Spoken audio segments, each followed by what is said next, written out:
Yeah, it lasts longer than you.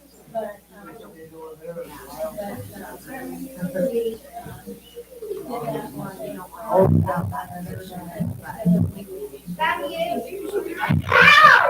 I saw you go back there.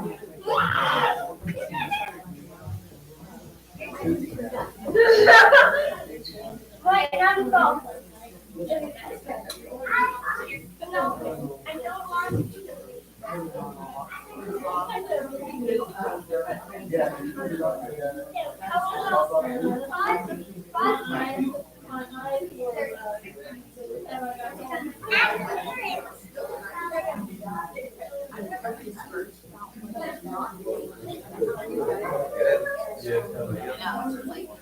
How about you?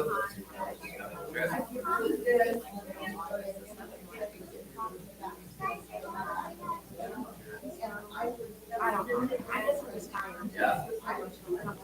Oh, really?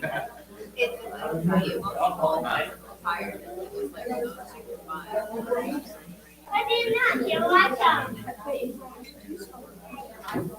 Yeah, just like Friday morning.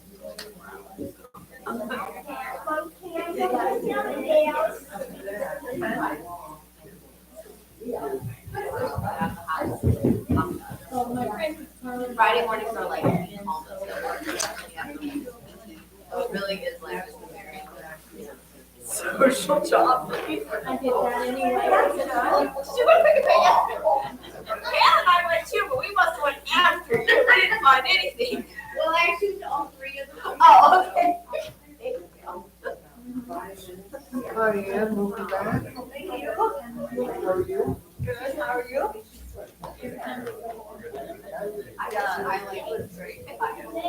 One time with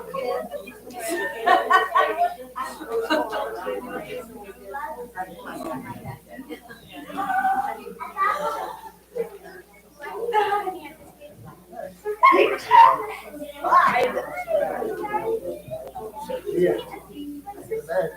Lots of that, yeah.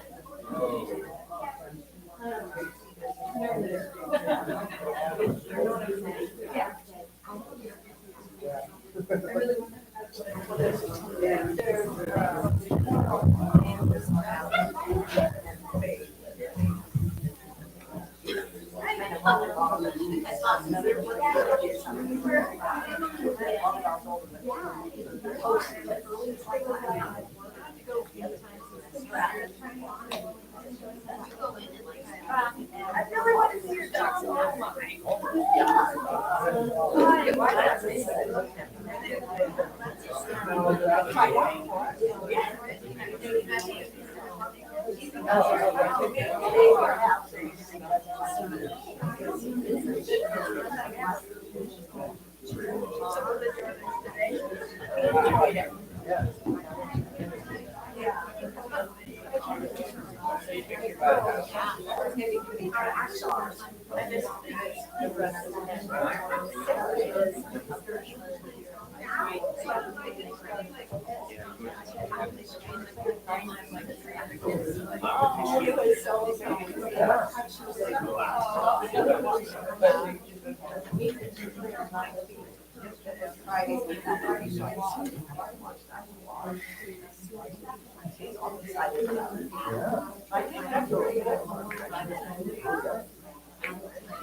Early.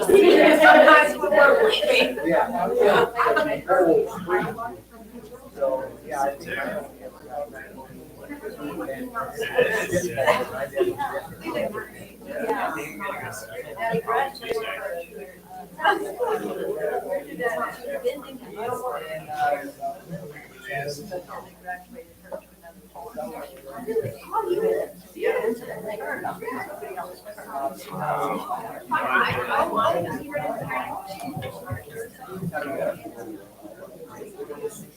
There's been a good thing since I would pray for no emergency on winter. Right.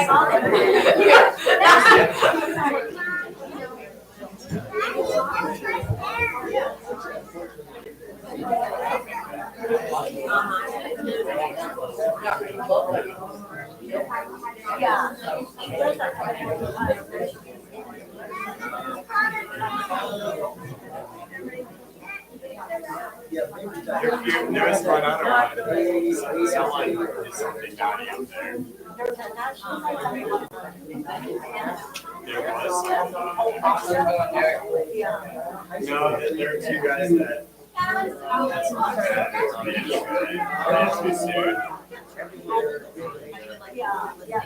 I decided to stand back and be silent.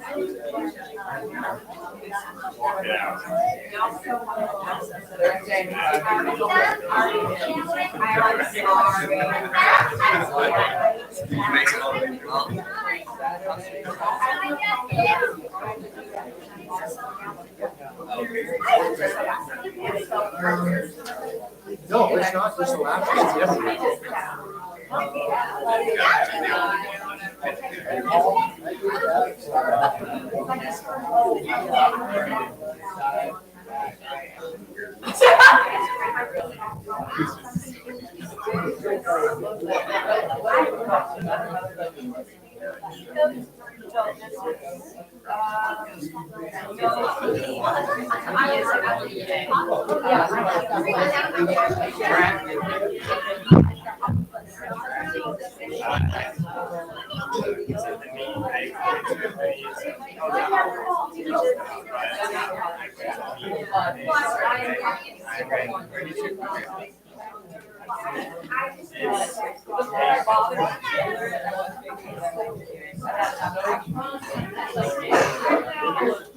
Long story to say. Pretty brutal.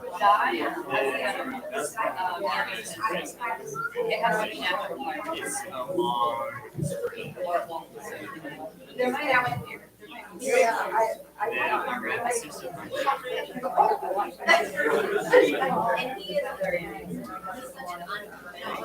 the 800. The 800. No. All the distance of it, I was like, the 800 was relay. And the 300. This is.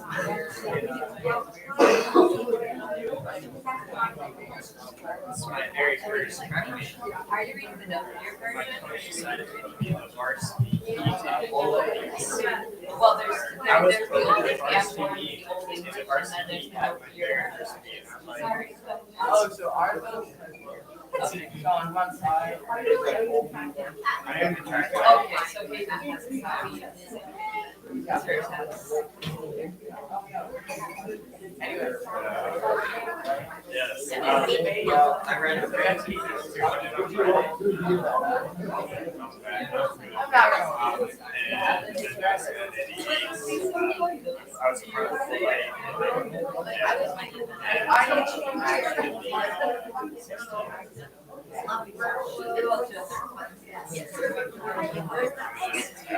I probably could do some. I guess you sound pretty normal. Around this. I don't think we're fine friends. Always that bad.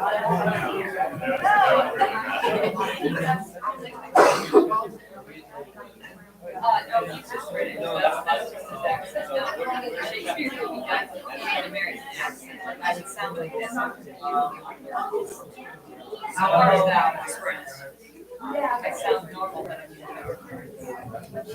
But Shakespeare is British, so I mean, okay. If you want to do that, I guess we can on his house. If you want to set it in place. it was pretty bad. We've been working on trying not to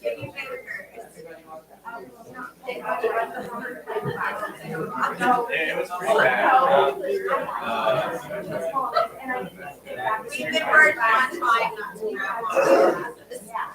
At at 32, I had to guess just like but Oh, the Bill. second day we were in the 8s and I kind of started Can you just- I did. I was like- Inside. It's starting when you were running Well, I give them to the girls. so I got I think I got it at 12:30, 12:40, and 32. It's very crispy. And at 8, I got 2. Was it 2?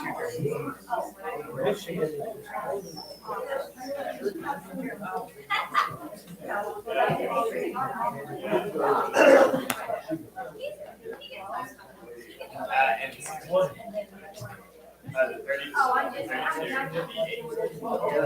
Zoom over and get water real quick. The 8 was at 2. It's very quiet. That's just too much. I guess I'm not late, but no. I didn't have it. Just started some I'm not. I'm going. I like it, all right. Oh, you don't get that. I'm secret. I get to take my own juice. Thank you. I knew that's why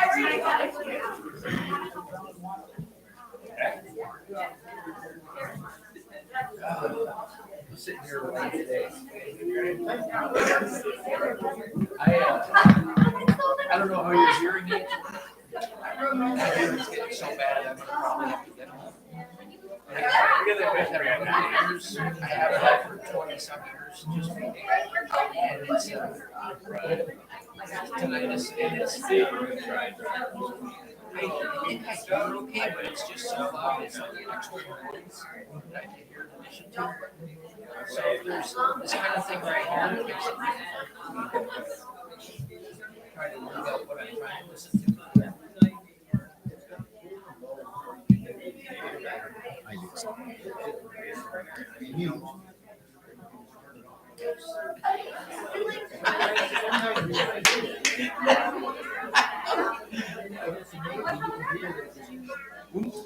Sort of plunge your ear tube, like put your fingers in yours, or does it do like those Bose noise canceling where it puts the opposite frequency in your ear so it cancels out?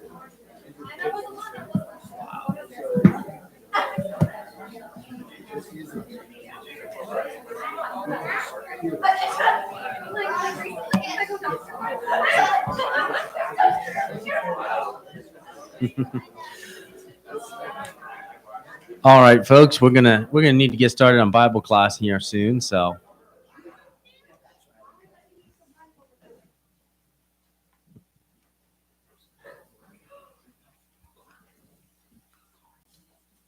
we are going to be in Hosea chapter 4, and it's a little bit longer than last week's chapter, which was really short.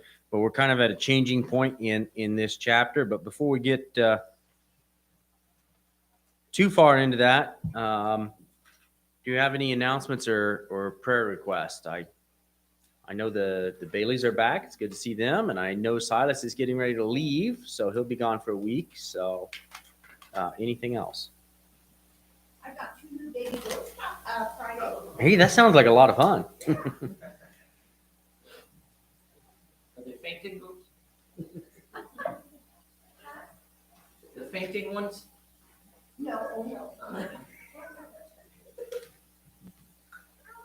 Thanks for the prayers for Eileen. She's away. They thought they were gonna have to keep her intubated, but she's awake and she's gonna have to do chemo 5 days a week for I don't know how long, but maybe when we get the other 5% under control. And yeah, just please prayers coming for her. And Nicole didn't have any seizures yesterday or so far this morning, so, and she was feeling a little bit better, so. But please, new prayer, while we're trying to get her medicine all straightened around.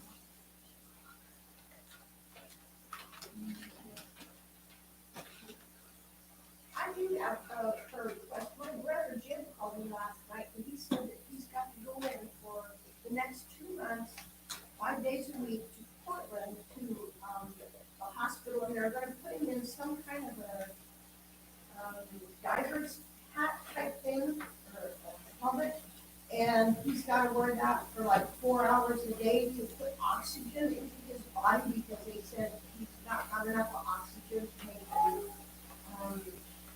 his body repair itself from a couple of different things that he's had. So.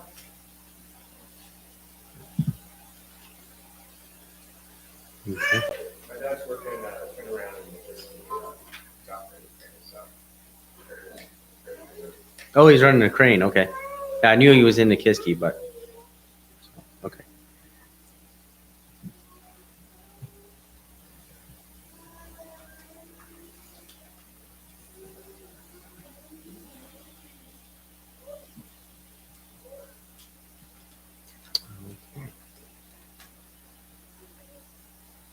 All right. Well, let's take a moment and start with prayer before we dig into this. Dear Heavenly Father, we thank you for this opportunity to gather together and to look at your word. We thank you that you've given us the written word and that it's so available to us. We ask you to be with us and help us to learn from it. Be with those of our number that have brought concerns, and we thank you that the Baileys are home. We ask you to be with Silas as he gets ready to travel. Be with all those that are traveling. Be with those of our friends and relatives that have medical issues. Be with Candy's brother Jim as he's going to undergo some treatments in Portland. And be with Eileen as she's going to be undergoing chemo after her surgery. Give her strength through that difficult process. Be with Nicole as she, thank you that she had no seizures yesterday or today, and be with her, help her to feel better, and be with the medical professionals as they try and get her medicine down, and they work at trying to figure out what's going on in that situation. Be with everybody involved in that. I'll be with Jeff as he's in Nikiski. Help his time there to be safe and productive. Be with all of us that will be traveling. Be with all of us as we go about our lives. Help us to live our lives in a way that's pleasing to you and give us safety in the things that we do. Be with this congregation. Help it to continue to grow in strength.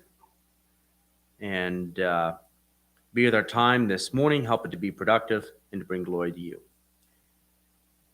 All these prayers and thanks we give in Jesus' name. Amen. So like I said, we're going to be getting into Hosea chapter 4, and we kind of have a change in the book at this point. Early in the book, we had a lot of actions that were being taken by the prophet Hosea. You know, the Lord had directed him to take these actions. The actions had a prophetic meaning, and that was explained. And at this point, we kind of transition into we've told the story of those actions, and now we just get into the word, the prophecy that the Lord had sent. And so we don't see as much of that kind of, we don't see the backstory to it. But it is interesting that we had that backstory, and we see that God used the prophets not only to like just straight up deliver his word in the rote manner of thus saith the Lord, and they go say it and they leave, which sometimes it seems that way. And oftentimes I'm sure it was done that way. But here in this case, he used the prophet's actions among the people that would, they'd be able to look at it and go, well, that Jose's crazy. What's he doing? And, you know, and God says, well, he's doing the same thing that you're doing. And so we see that how the actions were used as a teaching method. And of course, in this case, it was directed by God. But one of the lessons we can learn from that is that our actions do teach people things. And that's something to keep in mind. So that's something that sticks out to me as in one of the broader picture things that we are learning from this book.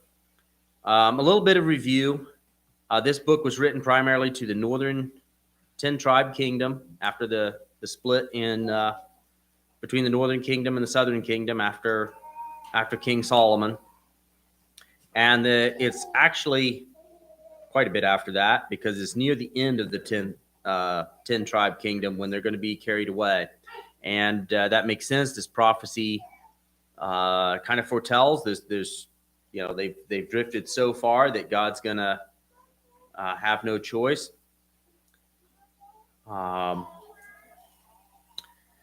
Also, because it's going to come up in here in some of these verses, this is, for the most part, this chapter is very straightforward, because we switch to God said, and what God said is pretty straightforward. There's not a lot to it, at least in initial reading.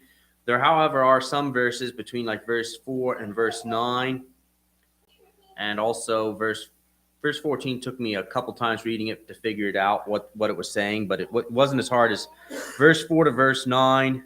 And when it talks about the priest, I'm still not confident who he's talking about, and also it's translated in some different ways in different translations. Ironically enough, the whole phrase that's translated different ways is just one word in the Hebrew, so it makes it very difficult. So it's not just oh, this translation did a terrible job. It's like, well, we're trying to translate a phrase out of one single Hebrew word. Well, what does that word mean? Which that's always tough when you have that situation. But because that talks about the priest, I thought I would like to preface this by reminding everybody that this is primarily addressed to the northern kingdom. There are some verses in here that will be addressed towards Judah. And typically he kind of calls out that it's towards Judah if it is, because the primary audience was the northern kingdom. And the northern kingdom, as we recall, after they had split, set up some golden calves to worship. And also they had set up a line of priests that were not at all in line with God's will. And since this is addressed to the priest, one of the things I'm not clear about is that these verses, particularly verse 4, whether it's talking about, God's actual priest or these false priests that were set up, or even the way it's translated. Sometimes it's just comparing the people to people that fight with a priest, yet other translations contend that the people are fighting with the priest. So it's a little bit confusing, but to remember what was going on in the northern kingdom, I thought we'd go back and look at 1 Kings chapter 12, just the last few verses. 1 Kings 12, starting in verse 25, says, Then Jeroboam built Shechem in Mount Ephraim, and dwelt therein, and went out from thence and built Peniel. And Jeroboam said in his heart, Now shall the kingdom return to the house of David. If this people go up to do sacrifice in the house of the Lord at Jerusalem, then shall the heart of this people turn again unto their Lord, even unto Rehoboam king of Judah, and they shall kill me and go again to Rehoboam king of Judah. Whereupon the king took counsel and made 2 calves of gold, and said unto them, It is too much for you to go up to Jerusalem. Behold thy gods, O Israel, which brought thee up out of the land of Egypt. And he set one in Bethel, and the other in Dan. And this thing became a sin, for the people went to worship before the one, even unto Dan. And he made a house of high places, and made a priest of the lowest of the people, who were not the sons of Levi. And Jeroboam ordered a feast in the 8th month, and the 15th day of the month, like unto the feast that is in Judah. And he offered upon the altar. So did he in Bethel, and sacrificed unto the calves that he had made. And he placed in Bethel priests of the high places which he had made. And so he offered upon the altar that which he had made in Bethel on the 15th day of the 8th month, in the month which he had devised of his own heart, and ordained a feast unto the children of Israel, and offered upon the altar and burnt incense. And continuously, as you go on through Kings or in Chronicles, it will numerous times reference the people still follow the sins of Jeroboam. Talking about these golden calves and this priesthood that he had invented. That way the people would not return to Judah. And I've always had the impression from studying it that most of the priests returned to Judah because they were kind of, kicked out of Israel. I don't know that that's 100% true. So, but I'll get into more of that. But that's kind of the background of the religious scene of the 10 tribes, and it got worse at various times. They brought in a lot of flat out idol worship, whereas in the case of the golden calves, it seems as though that was a man-made worship, but they still considered themselves to be worshiping God, but just in an unauthorized manner, and not at all in the way that God had said to worship him. And that's shown by them making idols, which God had forbidden, images rather, and also that they made their own feast that were like the ones that God had set up, but at times that they had picked, and that they had a priesthood that they picked of the non-priestly lineage. So that was kind of some of the things going on in the Northern Kingdom that went on through the whole history of the Northern Kingdom. And there were definitely times when things in the Northern Kingdom, there was all the evils of Baal worship and all the different worships that were from the kingdoms around them and the people that lived there. But getting into this, I'd like to just kind of go through this. Starting in verse 1, it says, "Hear the word of the Lord, ye children of Israel, for the Lord has a controversy with the inhabitants of the land, because there is no truth, nor mercy, nor knowledge of God in the land." So here the term here that's translated controversy, it's the same term that would say he has a court case issue. He's got this issue he's bringing up with them. And he's saying it's because there is no truth or mercy or knowledge of God in the land. And we see that repeated in verse 6. The very famous verse 6 says, "My people are destroyed for lack of knowledge, because thou hast rejected knowledge, I will reject thee." So looking at that, it's something for us to keep in mind. There is no knowledge in the land. The people know not the truth. And I can't help but think, especially comparing it with verse 6, where it says they're destroyed for lack of knowledge. And it's comparing knowledge with truth. And God says his word is truth.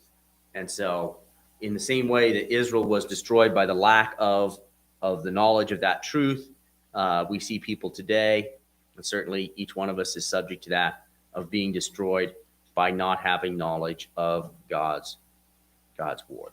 So that's very much a factor today. And then in verse 2, he gets into the actual actions they are doing. In verse 1, he had said, here is the reason I have this case. You're doing these things because you don't have knowledge and you don't have truth. And verse 2, he gets into what they're doing. He says, "By swearing and lying and killing and stealing and committing adultery, they break out, and blood touches blood." So here he said that these are the things you're doing. In verse 1, he said he gave the reason they were doing them. Verse 2, he says what they're doing. Verse 3, he gives some of what the effects will be. In verse 3, he says, "Therefore shall the land mourn, and everyone that dwelleth therein shall languish, with the beasts of the field and with the fowls of heaven. Yea, the fishes of the sea also shall be taken away." So God's laying out his case here in these first 3 verses. He's given the reason that they've fallen away. He's given the actions they're doing. He's giving what some of the consequences will be here. Famine's going to come on the land. Everything's going to languish. And that's kind of his case. And of course, I don't think that case necessarily ends there, but I'd like to look at the next few verses more as a group, because it gets into verse 4 is the one that I still have not figured out exactly what he means. Verse 4 says, "Yet let no man strive, nor reprove another, for thy people are as they that strive with the priest." And looking at that in the context of the next several verses, he does mention these different groups of people, and I'll read all that, but then we'll go back and look at 4 in a little more detail. So I'm going to read from 4 through 9. It says, "Yet let no man strive, nor reprove another, for thy people are as they that strive with the priest. Therefore shalt thou fall in the day, and the prophets also shall fall with thee in the night, and I will destroy thy mother. My people are destroyed for lack of knowledge, because thou hast rejected knowledge. I also will reject thee, that thou shalt be no priest to me, seeing thou hast forgotten the law of thy God. I will also forget thy children. As they were increased, so they sinned against me. Therefore will I change their glory into shame. They eat up the sins of my people, and they set their heart on their iniquity. And thou shalt be like people, like priest, and I will punish them for their ways and reward them for their doings. So here we kind of have priest mentioned 3 times in this group of verses, if you will. And like I said, I'm not sure what priest they're talking about. Are they talking about the remnant of actual priests that are still in the northern kingdom? Is he referring to the priests that are in Judah? Or is he referring to these false priests that were set up and one of the tribe of Levi? I'm not sure, but I'm also not sure how much he's saying the actual priest. And the King James, it says that thy people are as they that strive with the priest. And other translations, looking at them, the New International Version says, let no one accuse another, for your people are like those who bring charges against a priest. The English Standard Version says, let no one contend and let none accuse you, for with you is my contention, O priest. Almost all the older translations, like the 1977 edition of the New American Standard, the American Standard, the King James, New King James, all are worded like the King James, which thy people are as they that strive with the priest. But the English Standard and many of the newer ones say, for with you is my contention, O priest. And like I said, if you go to the Hebrew, that whole phrase is being translated out of one word. And I found numerous scholars don't, it's not like this is just bad translation, because scholars aren't 100% clear on how to actually translate that word. So it's like it could be translated either way. So whether he's saying they are, like the English Standard says, that his contention is with the priest, or whether he's actually just comparing these people to people that would argue or contend with the priest is not clear. Either one could work, and go through that. On the English Standard Version, however, I have that open somewhere. It has a footnote. It translates it that way. In verse 4 says, let no one contend and let none accuse, for with you is my contention, O priest. But then it has a footnote, and the footnote says, or for your people are like those who contend with the priest. So even they acknowledge that it can be translated in that same way as what the King James and the older translations translate it. And it kind of depends. If you go to the English Standard, in verse 6, what mentions priest, it seems as though he's bringing an accusation to the priest. But then if you read it in other verses, when he says he's rejecting that you will be no priest to me, is he just talking about these people no longer being a priestly people, just like we're described in Peter as being a royal priesthood? It's not clear to me in those verses if he's just rejecting and rebuking the priest, or if he is comparing the people to priest and rebuking the whole people. Part of the reason why that may not be that big of a deal either way is because you get to verse 9 and he kind of clears it up. He says, and it shall be like people, like priest. I will punish them for their ways and reward them for their doings. This is very much, it's kind of like what it sounds. It's like people, like priest. It would be like if we said, what's good for the goose is good for the gander. That's kind of the type of thing he's saying there. It's like, it's going to apply to the priest and to the people. So even if he's specifically calling out the priest here as being the people responsible for the lack of the people's knowledge, or whether he's saying the people are arguing with the priest and have no knowledge, either way, he clarifies in verse 9, it's going to be the same for the people and for the priest, now that they've fallen away, they're all going to be punished for their ways. They're going to be rewarded for their doings. So, like I said, I'm still not clear in my mind exactly who he's addressing verse 4 to. And either one of those things kind of works. And it becomes clear once you get down to verse 9. It's like, and either way, what applies to the priest is going to apply to the people. You've all fallen away. You're all going to be rewarded for your deeds. So, does anybody have any thoughts on that? Has anybody really studied that and had that jump out at you before where it's like, who exactly is he addressing here?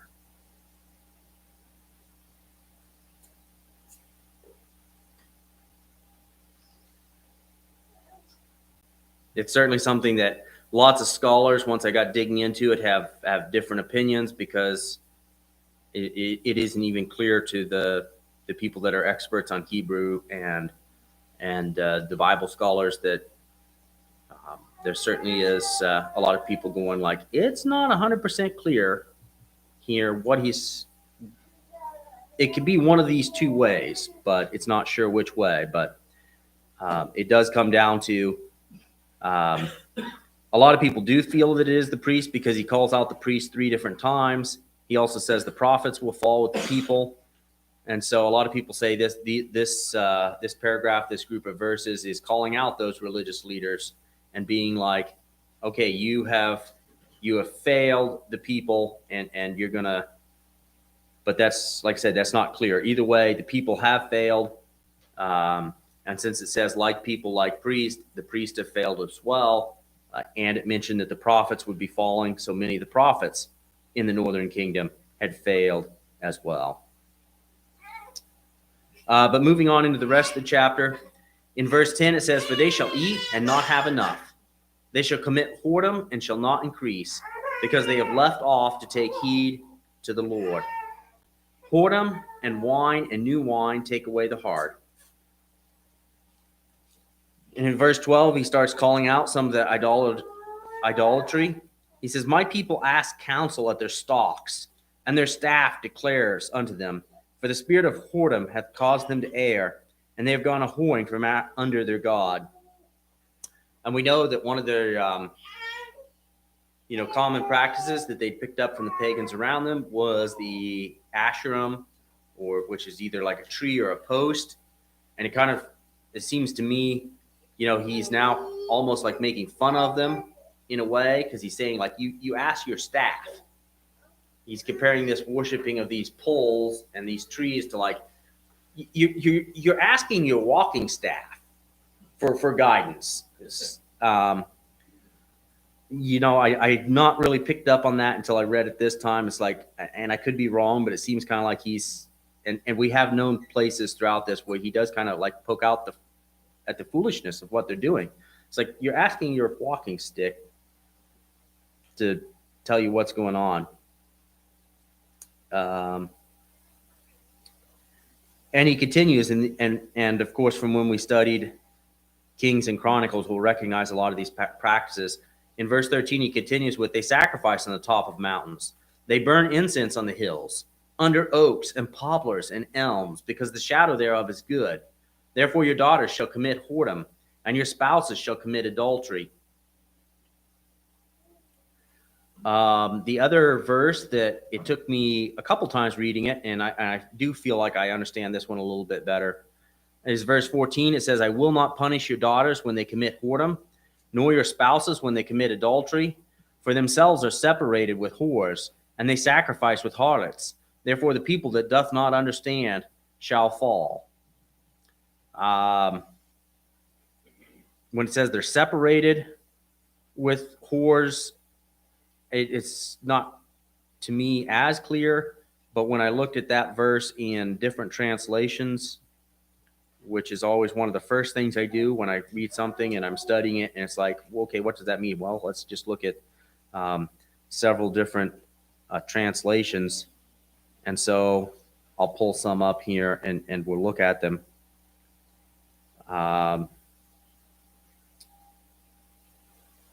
The New King James says, I will not punish your daughters when they commit harlotry, nor your brides when they commit adultery, for the men themselves go apart with harlots and offer sacrifice with the ritual harlot. Therefore, people who do not understand will be trampled.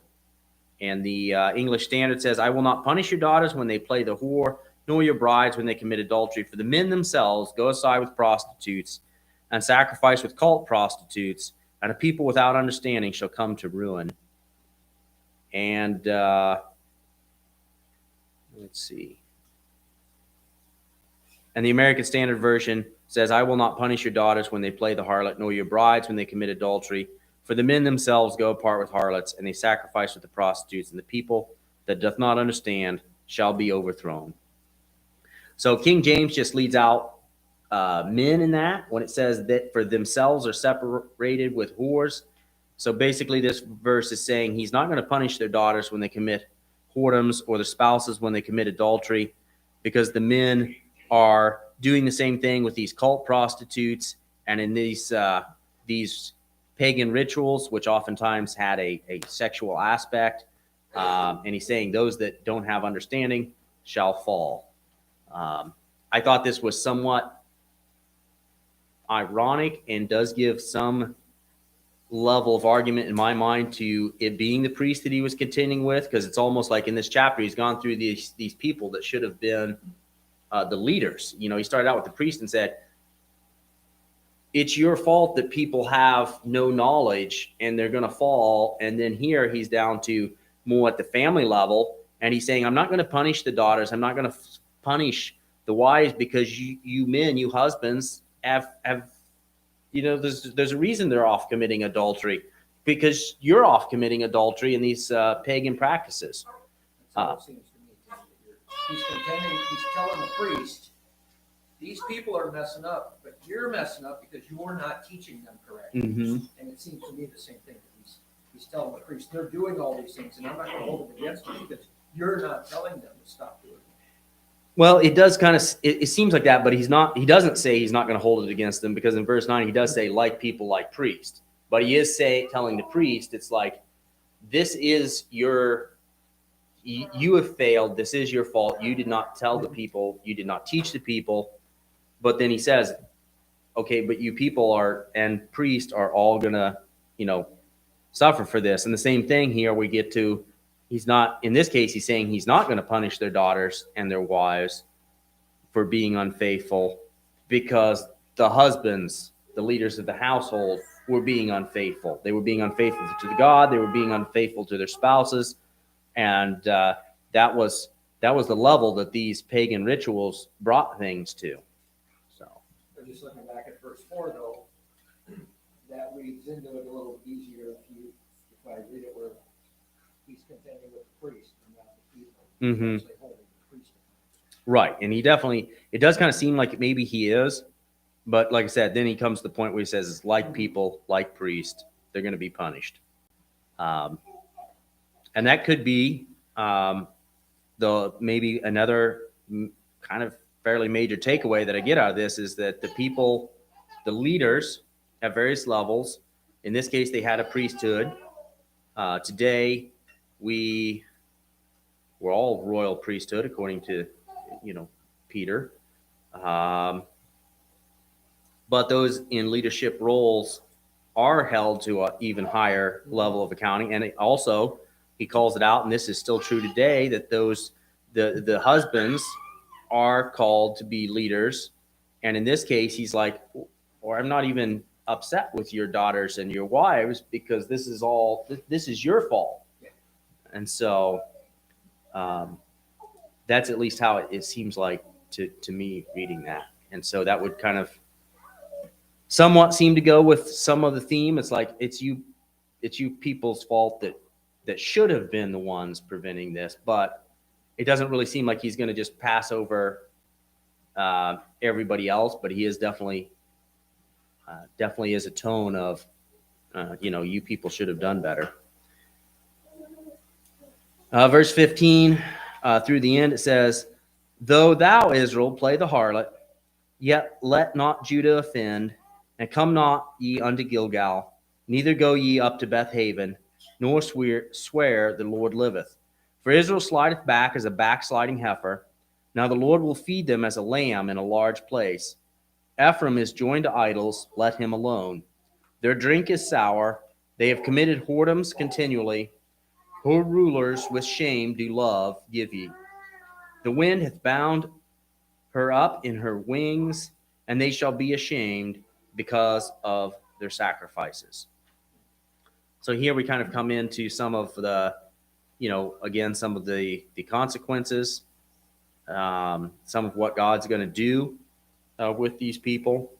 And I don't really have a lot of commentary on that because it seems fairly self-explanatory. And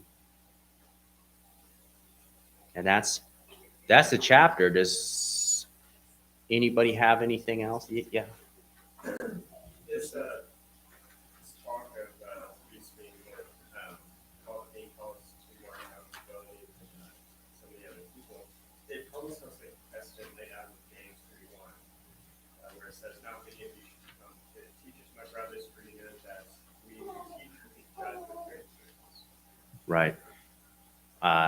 Yeah. It does seem like that type of thing. I wouldn't consider James a precedent because it was after this, but this might be a precedent to, kind of the thing in James. Yeah, it does seem like there is some level of this, and certainly it's more clear to me in verse 14, that same theory of the leaders, in this case being the husbands and the fathers, being accountable, and because it was their responsibility. It's not as clear to me on the priest, but it does seem like that definitely could be what he's saying here.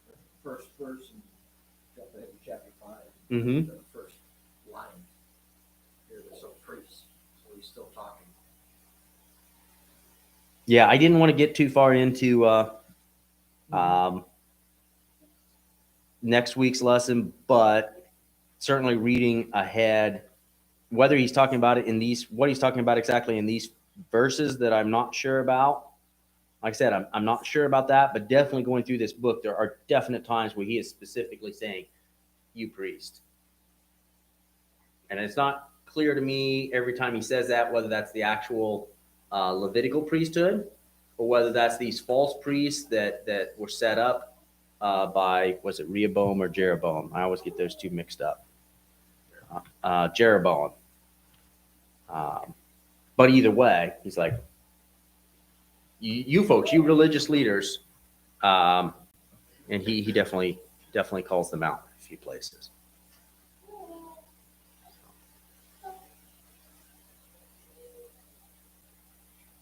Anybody have anything else?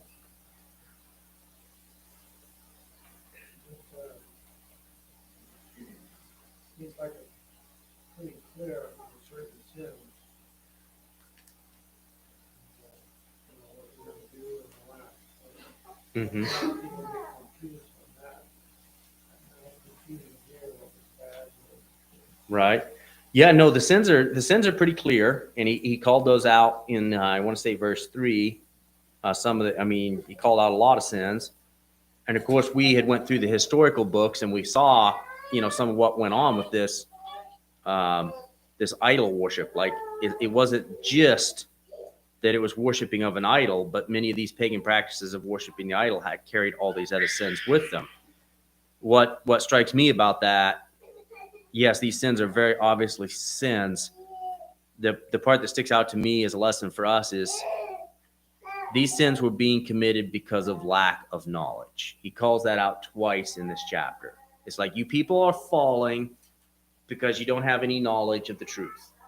And that's something that, I feel like could definitely be a lesson for us today, is that, lack of knowledge of the truth is going to lead to failure. So.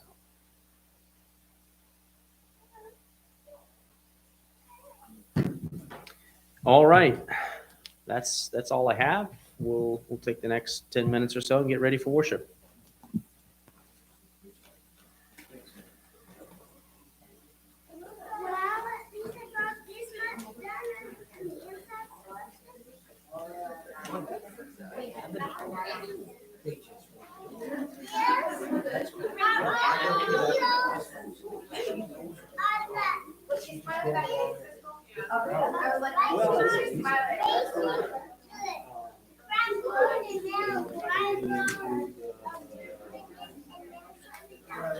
That might be the case of police, but why you give them, but other common people in Israel, they got to the point where they're.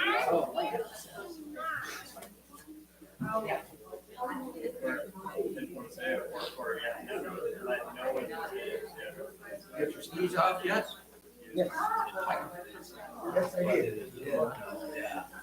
It's a bit of a challenge to get the break down.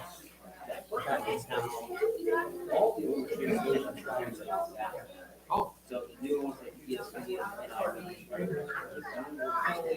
Yeah. Yeah, right. That is contingent. They- But the older. Those are bunches, right? People are like that. And the workers are it's like. Is that on I my? like those. Oh, so they're struts, not struts, but, oh. The Cubs were, oh, that's right. Aerobatic. Backwards. Yes. It's just saying. God, I was a Cub, I wrote it. It's more what it's saying. It's not saying people are arguing with the briefs. It's saying. Yeah, they're all worthy. But he can do. So that's why it's. Yeah, I'm like, so, That's in the footnote. yeah. Does Cub have the single stick? Or is it a yoke? It is a stick. I knew yours was a stick. Oh, that's right. Because that word is only used there. I was lucky. Means pretend.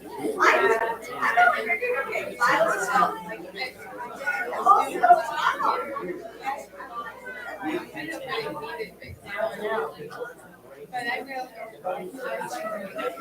it just takes me like,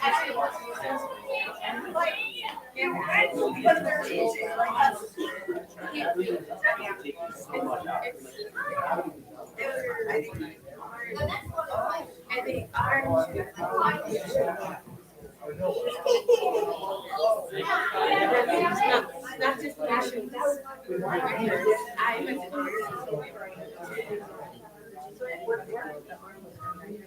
Right, the one did. I was there like one time. I know, The other one. Oh, no. It's harder. Yeah.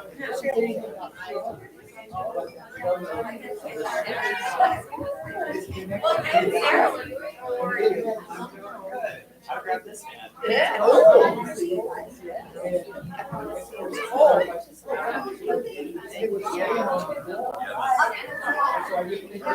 Oh, no.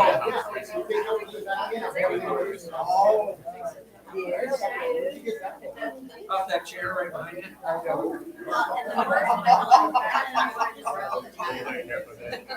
So me, my my sister was already. Yeah, I think my girl has that one better. I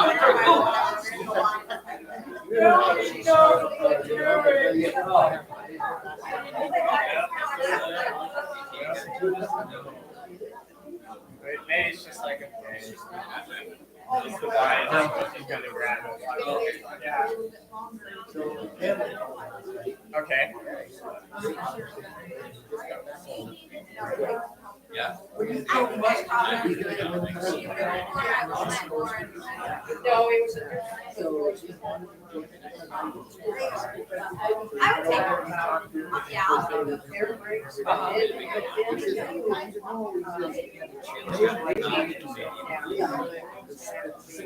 I was I remember a lot of those. I worked for the Teamsters survey. And at the time when they were just starting, all of us. We're often. What's So I I'm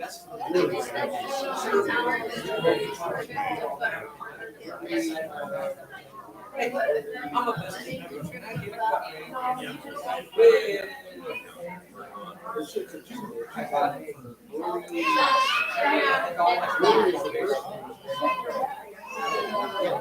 That's all I got.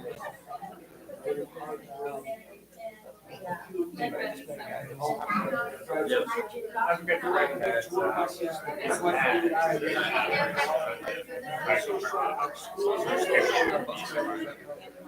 District. I know, I couldn't go back and forth.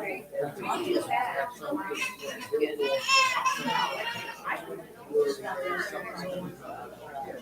Yes.